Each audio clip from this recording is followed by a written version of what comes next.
Hola, un capítulo más de Un té con Mía y yo espero que ya te estés preparando tu té para sentarte en tu sala de una forma súper cómoda y disfrutes de este episodio que está muy interesante. Como todos, yo creo que nos caracterizamos por eso, porque todo sea siempre muy interesante, que llegue a los corazones, a las mentes, al espíritu de cada uno de ustedes y realmente los conecte con el amor que nosotros hacemos esto, que procuramos transmitir en cada capítulo. Así que gracias por estar aquí y bienvenidos a un capítulo más de Un té con Mía. El episodio de hoy tenemos una invitada que es médica neuróloga. Y yo la primera pregunta que le voy a hacer a ella, obviamente después de presentarla, es ¿por qué neuróloga? Justo detrás de cámaras estábamos hablando que siento que el cerebro es como tan especial que tiene que haber un amor muy profundo para uno elegir dedicarse exactamente a eso. Entonces esa es una de las preguntas que le haré a nuestra invitada, Vanessa Benjumea, médica neuróloga, mamá, y está aquí con nosotros en esta sala. Vane, gracias por estar. Les cuento que la sigo hace un tiempo y la neurociencia es un contenido que me encanta porque me parece súper mágico, me parece muy interesante. Para mí es muy importante en lo que hago porque las personas no entienden mucho comunicación con animales, telepatía, como tantas cosas. Y yo trato de que eso no se vea como supersticioso, sino que se vea de una forma natural, que se vea de una manera en la que nuestro cerebro también se involucra ahí, porque sé que hay personas que son muy racionales y que necesitan comprender esa parte también. Entonces yo la empecé a seguir, me empezó a gustar mucho su contenido y yo le hablaba y no le llegaban los mensajes. Y le hablaba y no le llegaban los mensajes. Pido disculpas. Hasta que un día sacó cajita de preguntas y me vio mi mensaje y pues aquí está, lo logramos. Vane, gracias, bienvenida a este espacio. Un placer estar acá en este lugar tan hermoso. Sabes que acabas de decir algo muy chévere, esto de comunicación con animales y quizás esa unión entre el mundo espiritual, científico y racional entra perfectamente en lo que representa mi vida como médica y como mamá y como persona en general, ¿cierto? Creo profundamente en la capacidad que tiene el cerebro y sus estados expandidos de conciencia para lograr grandes cosas, incluyendo la telepatía. Qué bonito. Gracias por estar acá y por decir eso, porque para muchas mentes científicas y racionales, cuando una persona que se dedica a este tipo de cosas nos da esa información, es como si le hiciéramos una apertura a que, ay, sí es posible. Si lo dice un médico, entonces sí puede ser verdad. Uh-huh. Y por eso la invité y por eso he traído incluso médicos veterinarios a mi set y personas que tienen de alguna forma una academia más estructurada que se abren a este tipo de temas para que le muestren al mundo que no solamente somos un cuadrito con estructura y un cuerpo físico, sino que somos mucho más que eso y que lo podemos integrar absolutamente todo. Uh-huh. Vane, la pregunta que dije antes de presentarte, ¿por qué neurólogo? Esa pregunta es muy compleja y debo responder que probablemente no haya un fondo tan profundo. Yo me enamoré de las neurociencias en segundo semestre de medicina, gracias a un docente, gracias a... ¿Tú has visto cuando uno hace clic con algo? Sí. Pues bueno, llegó el clic. Y a mí la medicina en particular, no me arrepiento de haberlo estudiado, siento que es mi carrera, pero la neurología, la neurociencia cognitiva, las emociones, la epileptología, todo eso me apasiona de sobremanera. Y ahora, con el paso del tiempo, yo veo mi carrera diferente, desanclada del ego y con una vocación de servicio pura, donde probablemente el cerebro me sigue encantando y ayudando a la salud cerebral pues con mayor razón, pero también priorizando la salud de la mente, y sobre eso estoy. Y ayer lo decía en mis redes que no hay nada más bonito que ver a un paciente que sale de las sombras de la mente. En ese momento de mi vida estoy, donde yo digo, wow, yo ya sé lo que quiero, al menos por los siguientes años, ¿cierto? Sí. Porque creo que me reinvento una y otra vez, y dentro de la reinvención de pospandemia, a propósito de lo que estábamos hablando ahorita, está eso, dedicarme a la mente y a potenciarla y a sanarla. Qué bonito, gracias, Vane. Yo creo que vieron que se nos encharcaron los ojos a las dos, pero es porque, como se los he dicho en los episodios, es como transmitir a través de esto el amor y la pasión con la que hacemos las cosas y sobre todo la transformación que lo que hacemos y elegimos hacer transforma nuestra vida. Porque yo siento que cuando transformamos nuestra vida, ahí es cuando estamos en la capacidad de apoyar a otros en su propia transformación. Entonces, por eso nos ponemos siempre en este set tan sensibles. Bueno, Vane, Me gusta mucho hablar de neurociencias, de las emociones, eso que acabo yo incluso de decir que nos ponemos emocionales, todo eso. Y este capítulo incluso me gusta mucho llamarlo como la neurociencia de las emociones o cómo influyen las emociones en nuestro cerebro. Todo, para mí el cerebro es un enigma, pero yo siento que cada vez es menos enigma, cada vez nos estamos permitiendo y los médicos incluso se están permitiendo entrar mucho más a descubrir tantas cosas maravillosas que nuestro cerebro tiene y que antes de pronto hace muchos años era como, tiene esto y ya. Uh-huh. Y ya hay una información súper amplia sobre él, sobre formas de ser incluso nuestras o cosas que hacemos en nuestra vida, en nuestro día a día, hábitos, formas de ser, que están muy conectadas a nuestro cerebro, incluso cómo se conecta nuestro cerebro a nuestro corazón, a nuestro sistema digestivo, a todo. Es como, yo digo que es como una marioneta, entonces como que él maneja todo acá y... Literalmente es una hermosa telaraña. Sí, y todo se va conectando. Entonces yo quiero que desde Vane nos expliques o nos cuentes un poquito desde esa emocionalidad, cómo se ven reflejadas esas emociones en nuestro cerebro o cómo nuestro cerebro gestiona esas emociones o qué pasa ahí con esas emociones que tenemos todos los días aquí. Entonces, empiezo por decirte que si el cerebro es un enigma, probablemente la mente lo sea a la 100, ¿cierto? Y creo firmemente que la mente no queda exclusivamente en el cerebro. A pesar de ser una neuróloga, es decir, que no tengo una visión cerebrocentrista de eso tan grande que representa nuestra mente. Lo siguiente es que en los próximos años viene un despertar enorme de la neurociencia. Siento y le digo a mis pacientes que en este instante les estoy tratando de cierta manera, pero que cuando mire de 10 años hacia atrás voy a decir, qué arcaico lo que estaba haciendo. Sí. Ahora, en términos de la gestión de las emociones, debo decirles que las emociones prenden el cerebro delante, atrás, de izquierda a derecha, sin importar si es una emoción positiva o negativa, si es una emoción que nos abrume, que nos hunda, que nos dispare, ¿cierto? Ahora, ¿qué pasa? Y hay algo esencial que me encantaría enseñarles y es, a mí me encanta rayar, todo el tiempo estoy rayando. Yo soy igual. Entonces, lo primero es que la parte de adelante de tu cerebro es absolutamente mágica porque es tu extintor, que es el prefrontal, que es esto que está acá adelante. El prefrontal es lo que nos permite gestionar las emociones, que fue una de las preguntas que me diste.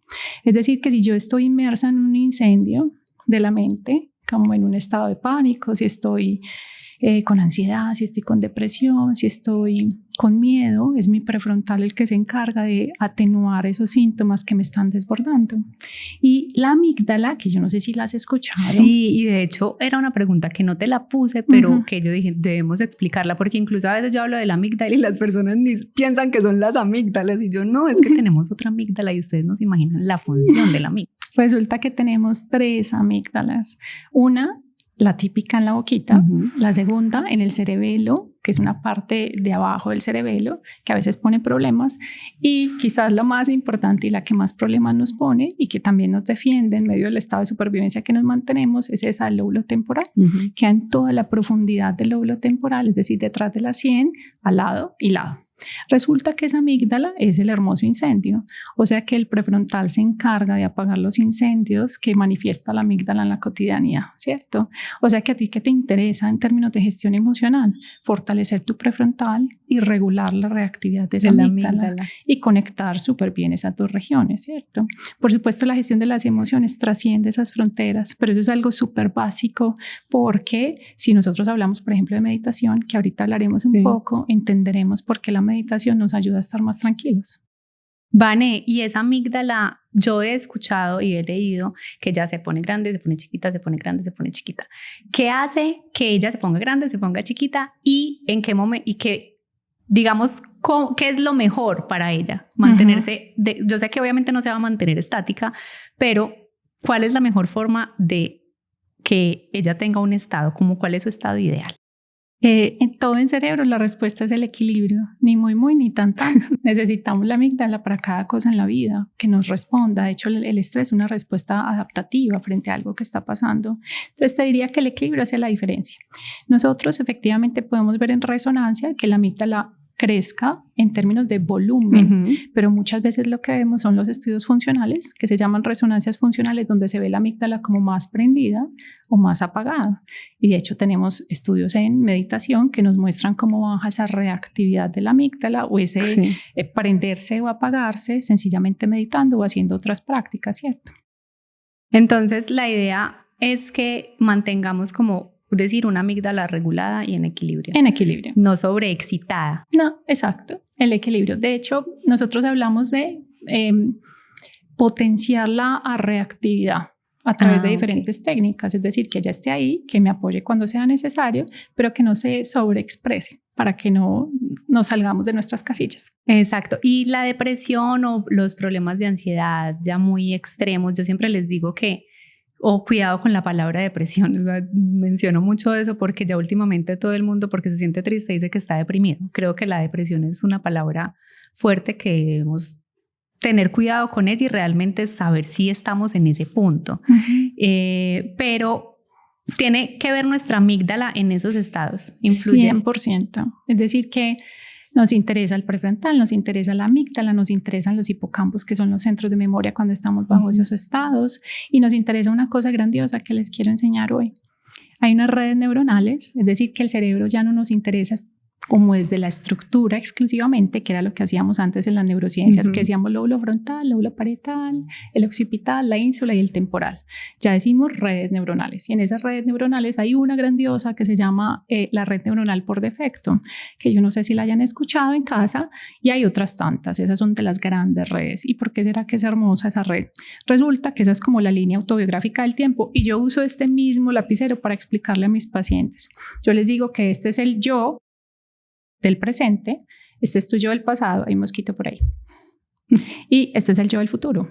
Resulta que a mí que me interesa centrarme en el presente, por eso muchas prácticas de bienestar nos orientan a centrarnos en el presente, porque qué pereza mantenerme en el futuro que aún no existe y qué pereza mantenerme en mi pasado que quizás me pesa.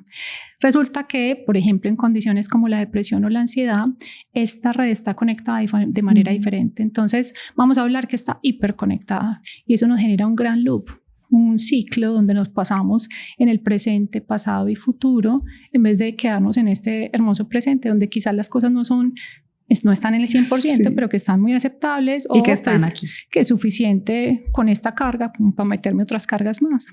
Entonces, gran parte de las terapias farmacológicas y no farmacológicas intentan aliviar la salud de esta red neuronal por defecto para que estemos acá.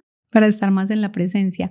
Yo le explico a veces a mis alumnas eso de esta red, porque en la meditación yo les digo, ¿qué pasa? Yo se los pongo súper práctico. Hagan de cuenta que en el cerebro, cuando le prestas atención a algo específico, se prende un botoncito y se queda ahí. Pero entonces te vas al pasado, al presente a pensar mil cosas y por ahí hay mil conexiones. Y vuelves a hacer el mismo ciclo, pero con la práctica vamos logrando mantener un estado más de quietud con la práctica. Por eso muchas personas a veces dicen, yo no sé meditar, yo no puedo porque yo me voy a pensar mil cosas, me llegan mil pensamientos, pienso en la lista del supermercado de mañana, me voy y me acuerdo de no sé qué.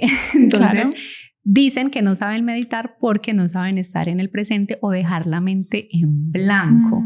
Y yo siento que eso de la mente en blanco ha limitado muchísimo el acceso a la meditación. 100%. Es que la mente en blanco es compleja. Sí. Yo no voy a decir que sea imposible porque probablemente hay algunos maestros que lo logren, pero para la mayoría de nosotros los mortales, lograr aquietar la mente a cero es complejo, ¿cierto? Y en parte es que esta red se prende cuando yo estoy en reposo. Esta es la red que se prende cuando nos elevamos, que es lo que nos ocurre en la meditación. Entonces tiene mucho sentido que la gente diga voy para pasado, presente y futuro cuando estoy meditando, ¿cierto? Y en gran parte por eso es que nosotros decimos que no empiecen meditando en el silencio, sino que empiecen con formas guiadas de meditación, por ejemplo, o formas activas de mindfulness, para que precisamente esta red y sus funciones no nos abrumen tanto. Ajá, sí. Vane, ¿qué nos regala la meditación a nivel neurológico? ¿Qué beneficios nos trae meditar? Yo siempre llamo la atención de las personas a la meditación porque para mí ha sido una herramienta que me ha ayudado muchísimo y yo digo, y siempre lo he contado, yo soy muy dispersa, o sea, yo soy de las que estoy acá y pasa el mosco y yo, ay, el mosco y la abeja y me voy para otra parte, o sea, pero la meditación de alguna forma me ha enseñado a traerme de vuelta y no necesariamente tengo que quedarme 50 minutos así, sino que he aprendido a tener ciertas actividades en las que yo tomándome un café, tomándome un té, esté en esa presencia. ¿Qué beneficios nos trae hacer esas prácticas que a veces incluso son sencillas? No tenemos como que abrumarnos con prácticas muy extensas o muy grandes o como muy inalcanzables, sobre todo para una persona que nunca lo ha hecho, sino que podemos empezar con pequeñas cosas. Pero quisiera, antes de que nos des como ejemplos de qué podemos hacer, ¿qué beneficios nos trae? Los beneficios son incontables y debo empezar por la cantidad de minutos, porque efectivamente como que nos vendieron que teníamos que estar al frente 1 hora en silencio. Y la respuesta es no. Hay estudios que muestran que con 13 minutos al día tu cerebro es diferente. Ese 13 minutos para mí es clave porque suena muy factible. Sí. Entonces las personas no ven como tan distante la posibilidad de obtener beneficios a través de la meditación. Lo segundo es no solamente el tiempo en el día, sino después de cuánto tiempo de práctica diaria yo logro ver cambios. Y hay estudios con 4 semanas y estudios con 8 semanas.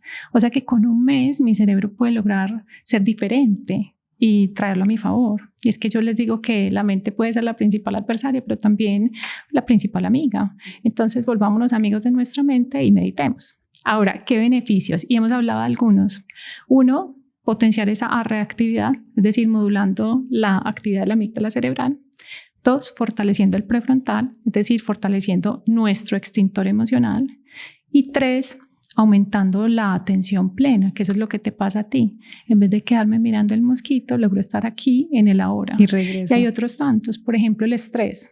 En momentos donde la vida está ligeramente agitada, pues la meditación pudiera ayudarnos a estar más tranquilos, ¿cierto? Porque sé que la cotidiana no es tan fácil en este instante. Y hay otras cosas súper chéveres. Por ejemplo, modulación de esa red neuronal por defecto, o sea, cambiarle la conectividad de esa red y ya entendemos que nos va a beneficiar. Exacto, y no solamente eso, que no lo dije ahorita, más allá de centrarnos en el presente, nos permite bajar la rumiación del pensamiento.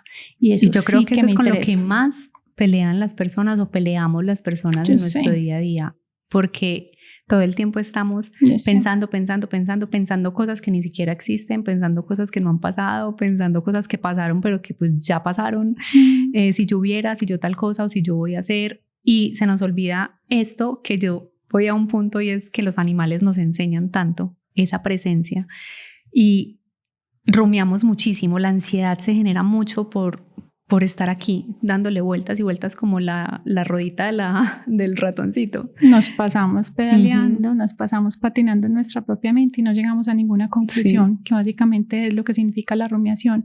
Entonces, si quieres mejorar de la rumiación del pensamiento, esta es una buena estrategia.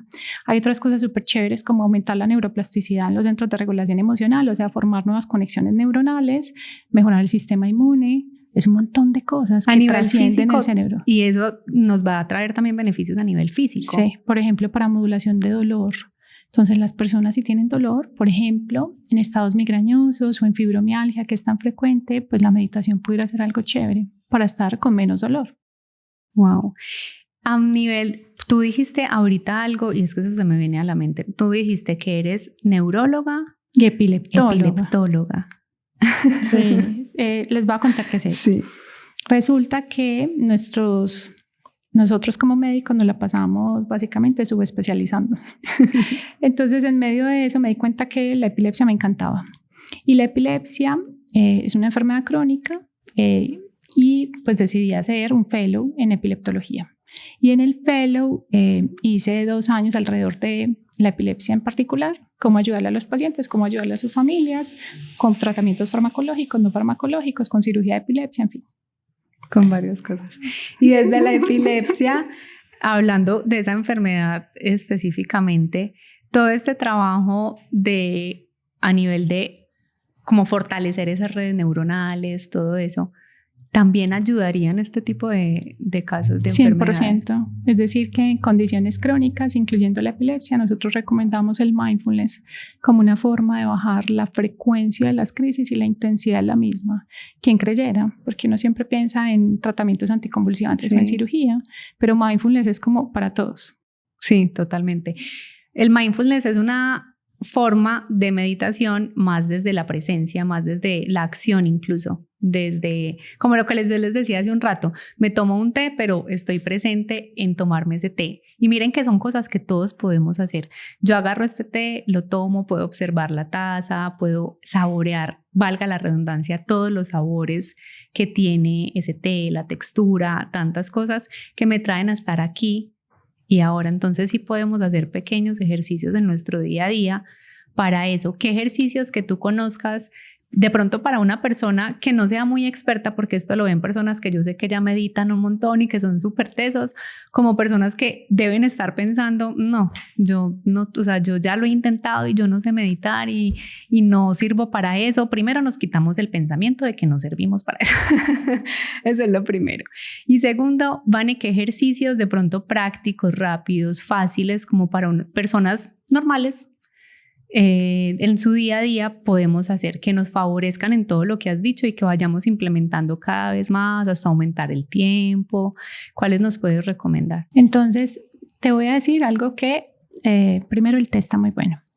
Lo segundo, algo tan sencillo como comprarte una aromática o un cafecito en el centro comercial y empezar a caminar vitrineando y sintiendo tu café y sintiendo tu aromática y estando contigo en ese momento.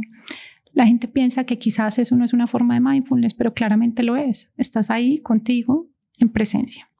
Lo segundo es que a veces cuando, y lo digo siempre, la mente está inquieta, los silencios son incómodos, Mía.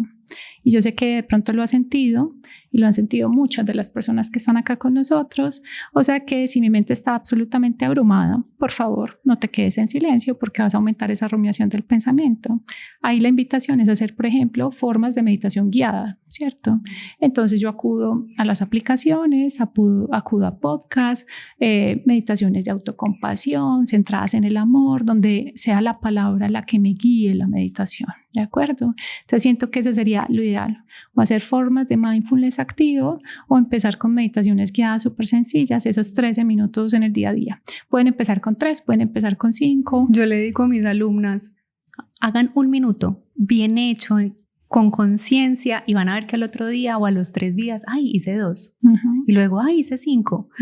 Poco a poco, o sea, no se exijan meditar 40 minutos si no lo van a hacer conscientes de lo que están haciendo y se van a frustrar porque ocasiona frustración en muchas ocasiones y le estamos dando como a nuestro cerebro una información distinta. Exacto, es que para el cerebro son más fáciles los pequeños peldaños que los grandes peldaños. Entonces tú puedes hacer retroalimentaciones positivas o negativas. Negativas es, hice 1 hora y al otro día ya no quiero hacer nada y ya tu cerebro dice yo no sirvo para esto, o puedo hacer 1 minuto diario y darse cuenta que efectivamente lo puedo lograr y puedo ascender el tiempo. Eso es muy importante porque a mí me preguntan a veces mucho como Mía, y lo digo por experiencia personal, yo trato de llevar como todo también a mi experiencia personal, y es como la disciplina para ciertas cosas o la constancia para hacer ciertas cosas, y a mí eso se me dificultaba demasiado y yo quería ser súper disciplinada, o sea, yo era de las que yo quiero ser súper disciplinada, que me levante a las 5, de 5 a 5 y 20 tal cosa, o sea, y yo no lograba hacer eso, o sea, y no lo he logrado.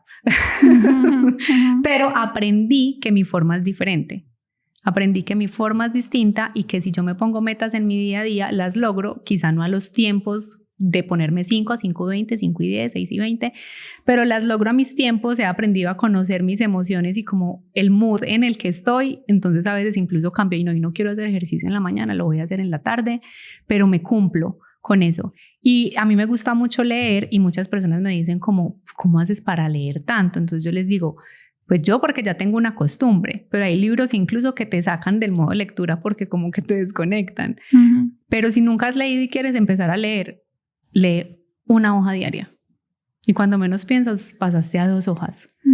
Poco a poco vamos logrando las cosas y hacer como esas conexiones que nuestro cerebro también diga como, ay, qué chévere, que se sienta cómodo para él también hacerlo, no sobreexigente, ni desde el, ay, porque yo digo, o sea, yo pongo palabras como si el cerebro hablara, no sé si estoy en lo correcto, pero yo digo como, ustedes le exigen una cosa que ustedes no quieren hacer y él va a decir como, ay, no le apoyemos, cada que ella le dé por meditar, no la apoyemos porque siempre es algo súper negativo para todos. 100%. Dice tantas cosas bellas. Mira, lo primero es que no hay dos cerebros iguales, o sea que yo no me puedo exigir lograr o cumplir lo que otra persona está cumpliendo, ¿cierto? Ya tenemos estudios que nos muestran que la instauración de un hábito depende de la persona. Es decir, que no todos los hábitos se instauran, como dicen los libros. Sí. Algunas personas lo logran en 18 días, otras personas se demoran más de 200 y está bien. Acá la base es la repetición, la constancia, no desfallecer, hacerlo diariamente, porque básicamente de eso se trata la neuroplasticidad. Y hay algo que quizás te sirve a ti y quizás a muchas personas que nos están escuchando, y es ¿por qué será que no tengo buena atención? ¿Por qué será que no tengo buena memoria? Y siempre te debes preguntar varias cosas, no solamente que tu cerebro esté mal funcionando, no. ¿Cómo está tu ánimo? ¿Cómo está tu sueño? ¿Cómo está tu alimentación? ¿Cómo están tus pautas de bienestar? ¿Será que si te estás priorizando en el día a día, estás siendo egoísta con los otros y priorizando el yo? Entonces es una lista de chequeo enorme antes de decir, eso debe ser un déficit de atención e hiperactividad que tengo, ¿cierto? Que es lo que normalmente llegan, como por descarte. ¡Tin! Sí, pero hay un montón de cosas adicionales que pueden afectar la función cognitiva, ¿cierto? Qué bueno, es muy importante saberlo. A mí me ha ayudado mucho la meditación a traerme al presente, o sea, porque como me voy para todas partes, la meditación es la que yo siento que desde que la practico, ya hace varios años, me trae, es como que yo solita me acuerdo, hey, estás acá, como que cada vez pasa menos tiempo en el que vuelvo a estar acá, o me pongo a rumiar mil cosas y yo soy como, ay, Melissa, ya, y vuelvo, y me vuelvo a traer, y siento que eso me ha ayudado a mantener como esa presencia y a no trascender a veces tantos pensamientos que te generan emociones negativas y que te enfermas y que pasan mil cosas a través de esas emociones por estar pensando en cosas que ni siquiera han pasado. Ya que dije esto, se me ocurrió una pregunta. Escuchamos mucho que el cerebro no tiene tiempo, o sea, como no sé qué tanto es verdad, que cuando tú tienes como una emoción o piensas algo, el cerebro no sabe, eso es en el futuro, no está pasando. Para el cerebro es ahora lo que yo piense, las emociones que tengo, es como si lo estuviera viviendo en este momento. Sí, de hecho, esa es la base de la visualización. El cerebro pudiera llegar a pensar que está ocurriendo en la vida real, ¿cierto? Y por eso es que nosotros decimos que dentro de las prácticas, por ejemplo, de la meditación, pueden hacer meditaciones de visualización. Donde digan, estoy logrando el objetivo, ¿cierto? Como si estuvieran en ese como momento, los deportistas y todos cual, que se enfocan y el cerebro visualizan dice, sí, eso está pasando, y ya está, y va creando las conexiones alrededor de eso. Yo siempre pongo un ejemplo que es, tú has visto que uno se compra un carro rojo, y empieza a haber un montón de carros rojos en la calle, ¿cierto? Entonces el cerebro se entrena y el cerebro piensa como si ya hubiera ocurrido muchas veces, bueno, en fin. Y es como cuando yo le digo a mis alumnas, yo ir al taller de comunicación con animales o así, y el último día yo les digo, no se extrañen, porque me escriben, Mía, estoy viendo más animales de lo normal. Y yo les digo, no, estás viendo los mismos que siempre han estado, solamente que tu cerebro, como ya le prestaste atención a esto, él ya como que te redirige la atención. Esto es lo que nos interesa. Pues miremos hacia acá y te está enfocando hacia eso. No es que hayan animales nuevos. Ya estaban, pero ya estás viéndolos más. Sabes que acabo de anotar algo y ¿te acuerdas que cuando empezamos yo hablé de desanclarme del ego? Sí. ¿Cierto? La meditación y estos estados expandidos de conciencia permiten hacer esa deconstrucción del ego. Y básicamente es cómo seguir creciendo, cómo me sigo expandiendo, pero enraizado, sin elevarme por allá en los cielos, ¿cierto? Comprendiendo que estamos acá. Acá, en el presente, ahora, que yo no soy superior a nadie. Me enraizo, ¿cierto? Entonces, una de las metas en meditación, en esas visualizaciones, es enraízate, no te eleves, no hay necesidad. Y mira que me ha pasado con algunas alumnas que hacemos ciertas meditaciones o algo y como que se van y como que en serio quisieran quedarse por allí. Yo les digo, no, les pongo tambores, les pongo cosas como que las traigan de vuelta, porque yo les digo, es que sí, muy lindo, muy chévere, pero hay algo que desde este tema de la espiritualidad también hay a veces confusión, o hay ciertos temas que son un poquito diversos, pero que creemos que ser espirituales es irnos para otros estados y mantenernos así levitando. Y no, esa levitación o esa tranquilidad o ese equilibrio lo podemos traer a nuestro presente, en nuestro día a día. Más humanos, sí, más terrenales, más humanos, más reales. Exacto, siendo como somos. Y aquí vamos entonces a empezar con un tema más animal. Okay, sí.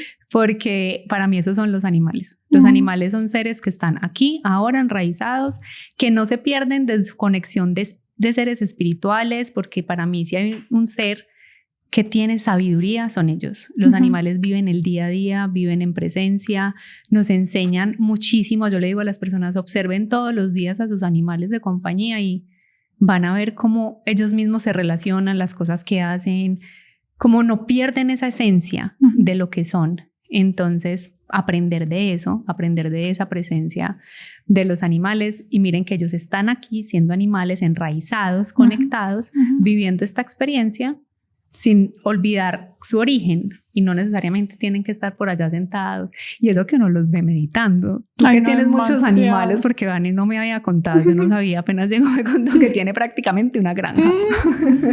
Y sí. Sí, tiene marranitos, gallinas, perros, gatos, bueno. Entonces, ¿y tú no has visto que tus animales meditan? O sea, uno a veces los ve echaditos ahí, siendo. Y a mí a veces las preguntas me dicen, Mía, ¿qué estará pensando mi perro? Y yo le digo, nada, está siendo perro. Él no está pensando, me van a sacar mañana, no me han dado la comida, hoy me regañaron. No, él está siendo en total presencia. Es que yo creo que si hay algo que nos enseña es el cerebro del niño, la niña, y el cerebro del animal. Sí, que son todavía tan... Entonces, los niños están nuevecitos. Sí, y están. Ellos no piensan en el pasado, ellos no piensan en el futuro, simplemente están. Siempre están. Y los de los animales. Vane, ya hablando de la parte de las emociones, todo esto, vemos, sobre todo ahora, en este momento, pues como en esta era, esa conexión ya como de los humanos con los animales desde otro punto. Ya hay un lazo más fuerte en la conexión humano-animal. Y también vemos cómo incluso hay muchas terapias asistidas con animales. Yo hago, por ejemplo, constelaciones con caballos y hago terapias asistidas con caballos. Wow.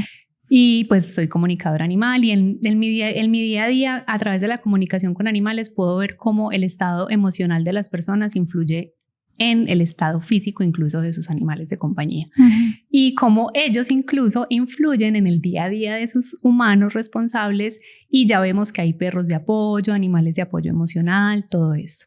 Yo quiero que nos expliques desde tu conocimiento cómo influye en nuestro cerebro, en nuestro cuerpo, en nuestra vida, en nuestras emociones, tener un animal de compañía, o ni siquiera a veces tenerlo, porque yo he visto personas que no tienen como en su vida diaria un animal de compañía, pero logran tener contacto con un animal. Mira que hay clínicas ahora en las que llevan el perro a pasear por las habitaciones, y eso marca una gran diferencia en el paciente. Entonces, les cuento algo. Fui una gran nerda para este podcast. Entonces, ¿cuál es la idea? Uno es que efectivamente hay estudios que muestran cómo es la evolución de una enfermedad cuando no tenemos contacto con animales, cuando tenemos por momentos animales, lo que acabas de decir, y cuando yo tengo a alguien que me acompaña todo el tiempo. Y realmente también funciona el solo hecho de que el perrito llegue, por ejemplo, en el hospital y me haga compañía. Lo siguiente es el gran cambio que experimentan los laboratorios cuando yo entro en contacto con los animales. ¿Y a qué me refiero con los laboratorios? Hay estudios hormonales, por ejemplo, cómo desciende el cortisol, cómo aumenta la oxitocina, que es esa hormona relacionada como con el lazo hacia el otro, la conexión social. Perdón, yo te voy a interrumpir ahí, porque no sé si ustedes vieron una historia que yo conté hace poco. Si no la han visto, vayan a mi Instagram. Y es que eso es cierto. Miren, les voy a contar rápido. Yo soy buzo. Okay. Y hace poco estaba buceando, estuve en un viaje solo de buceo, y experimenté que hay algo ahí que te quiero preguntar. Porque me dio una crisis de pánico y de ansiedad buceando, o sea, 17 metros de profundidad. Nunca me había pasado. Yo llevo buceando 3 años y he buceado mucho en estos 3 años, y realmente yo nunca he sentido miedo por el mar, pues, o como por estar en la profundidad, como le pasa a muchas personas que en su primer buceo no pueden porque les da ansiedad, se sienten como encerrados. A mí eso jamás me ha pasado, o me había pasado. Y en este buceo experimenté en tres buceos diferentes, eso. La primera vez fue más fuerte, las otras las supe gestionar más rápido. Yo digo que siquiera en la primera no me salí, porque yo digo, si me hubiera salido, ya creo Pánico que de no por vida. hubiera vuelto a entrar. Pero me pasó algo y es que estaba en la crisis de pánico y yo lo primero que dije fue, me salgo de acá. Yo miré a 17 metros y yo, a mí no me importa, yo me voy de aquí. Pero yo miraba a mis compañeros y yo no me puedo, o sea, como que 1000 pensamientos llegaban y me fui a donde la guía, le agarré las manos y yo le decía, me voy. O sea, yo como quien dice, te estoy avisando, pero yo me voy de aquí. No. Y ella no entendía qué me pasaba. Llegó un compañero que ha sido como mi profe desde que comencé a bucear. Él me dio de alguna forma una seguridad. Yo siento que él hizo como que ese cortisol comenzara a bajar de a poquito, como algo, esa sensación, pero en ese momento pasó una tortuga. Sí. Para mí los animales son como ese descanso, y eso bastó para que yo enfocara mi atención en la tortuga y todo comenzara a bajar. Entonces, ¿qué sucedió? Que en los otros buceos me empecé a enfocar más en ver los animalitos, a hablarles, hola señor pez, yo les hablo a todos pues, pero como que regularme a través de ellos fue como mi arma secreta. Pero aquí voy a 2 cosas. Okay. Una, la que estabas diciendo de los animales, ese contacto que de alguna forma no fue directo porque pues yo no toqué la tortuga, cuidado, los buzos, no tocamos lo que hay en el mar. Entonces, pero sí la vi, la pude sentir, su energía. Y 2, no sé si influye, me salgo como del tema, pero es que tengo la curiosidad y la tengo acá, tengo que aprovechar. El año pasado a mí me pasó algo en un buceo que fue con una corriente. El caso es que no pude sortear bien la corriente, estaba súper agotada porque era contracorriente, no pude regular mi respiración y los buzos respiramos por la boca. Entonces llegó un punto en el que yo estaba tan agitada y yo solo sentía como si mi cerebro, mi mente o algo me dijera, necesitamos respirar por la nariz, si nos queremos calmar es por la nariz, y yo era no, por la boca, o sea, no puedo respirar por la nariz porque me ahogo. Pero les puedo asegurar que a mí en un momento, como que me hubiera podido desconectar y tratar de respirar por la nariz, así me hubiera ahogado. Y luché tanto contra esa corriente que llegó un punto en el que yo dije, no puedo más, estoy cansada, que me lleve. Entonces me sacó. Cuando yo salí, grité impresionante, me quité la máscara, respiré por la nariz. Cuando ya me vi ahí, yo, ¿qué voy a hacer? Y yo, bueno, Mar, tú sabrás qué hacer conmigo porque yo estoy en la mitad de la nada.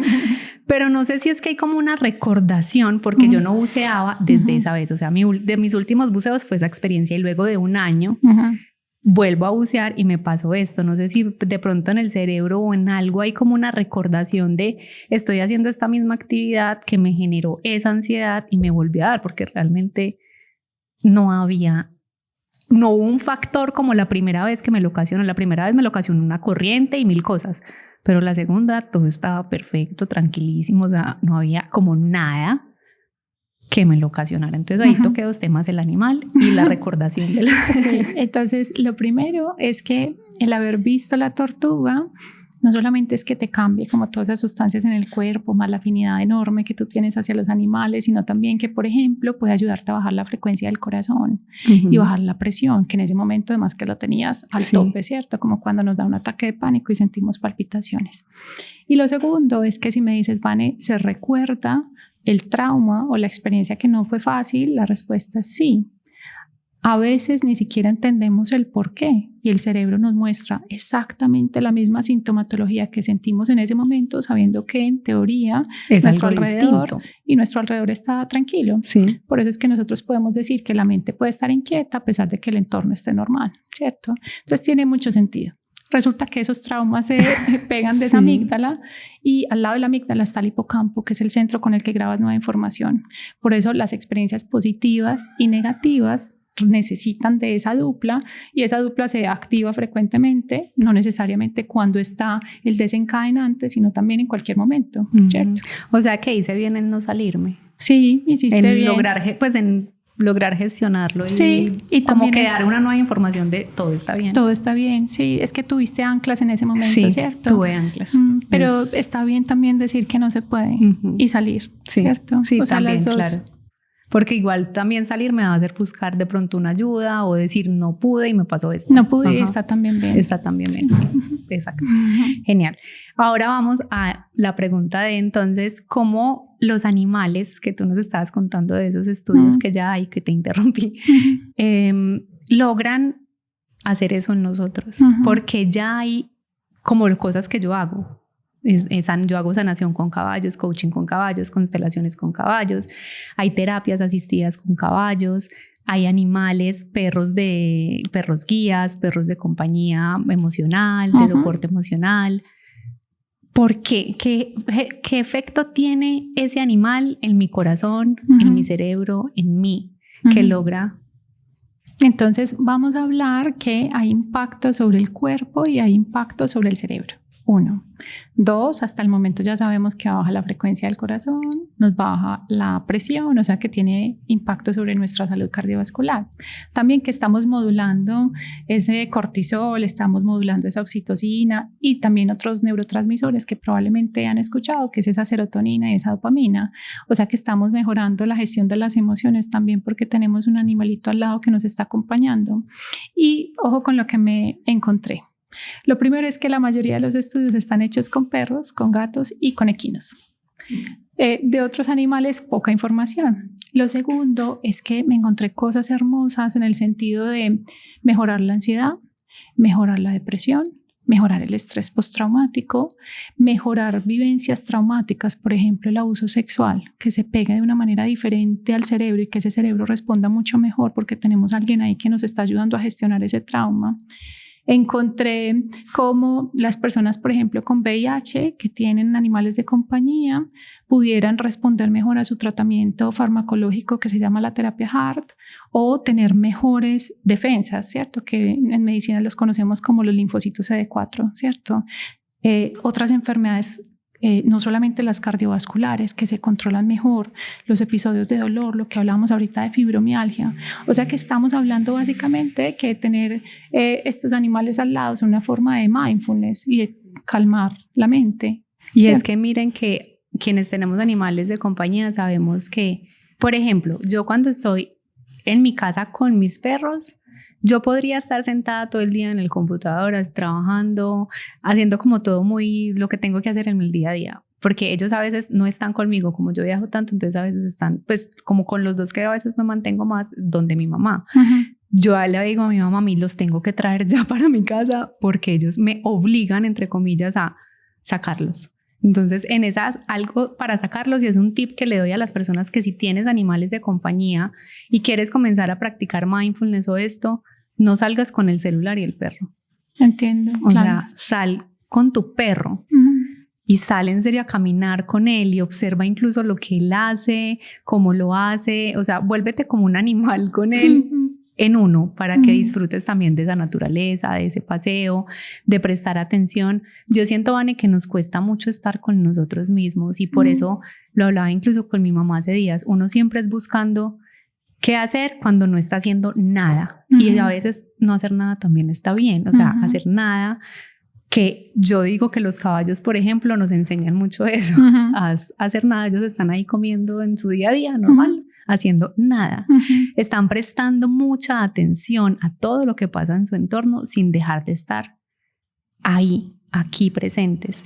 Entonces nosotros cuando nos vemos sin hacer nada, agarramos el celular o llamamos a alguien o ponemos una serie, o siempre es como necesito tener algo que me entretenga, que me distraiga de la presencia. Es difícil estar en presencia y los animales nos enseñan a estar en presencia, entonces salir a pasear con ellos me parece que es, o sea, hay que aprovechar al máximo ese beneficio que tenemos con ellos, que nos regalan ellos ese espacio. Nosotros creemos que somos nosotros quienes lo sacamos, pero realmente dándonos bienestar mental, sacándonos ellos son a pasear. Los que nos sacan a nosotros a pasear y nos dan bienestar mental. Estaba pensando, dentro de los estudios que revisé, imagínate que se encontró, obviamente yo sé que eso no aplica para toda la población, pero las personas que tienen perros pudieran llegar a hacer más ejercicio que el resto, porque precisamente hay que sacarlos, pudieran ayudar a tener mejor control en el peso. Y hay algo que acabaste de decir en relación con el bienestar mental, dentro de las pautas de alcanzar un mejor bienestar mental está que la soledad no me pese y que los silencios no sean incómodos, ¿cierto? Y básicamente es eso, reencontrarte en soledad, reencontrarte en el silencio o reencontrarte con una mascota haciendo la nada. Me encanta, súper, me encanta eso para cerrar este capítulo. Gracias, Vane, por estar. Realmente los animales para mí son un regalo divino que se nos dio y que realmente con ellos podemos encontrar mucha paz, tranquilidad, presencia, bienestar en muchos sentidos. Lo he experimentado a nivel personal, lo he experimentado con todos mis consultantes, como a través de sus animales de compañía eligen cambiar su vida gracias a lo que ellos les muestran, a lo que ellos les traen a su vida. Gracias a ti por estar aquí, por explicarnos de una forma racional, pero a la vez desde el espíritu, desde el corazón, que para mí también es muy importante, y ver cómo en ti se unen esas dos cosas. O sea, que no estás solamente aquí, sino que realmente integras el ser como un todo, físico, mental, emocional, espiritual, y para mí eso es muy valioso. Entonces, gracias por estar aquí, por explicarnos y enseñarnos tanto. Espero tenerte otra vez aquí o encontrarnos en el camino en algún momento. Gracias por estar. Gracias a ti por tenerme y por ser tan especial, esos ojitos bellos. Gracias. Y gracias a ustedes por estar en otro capítulo de Un Té con Mía. Nos vemos muy, muy pronto en otro capítulo. Gracias.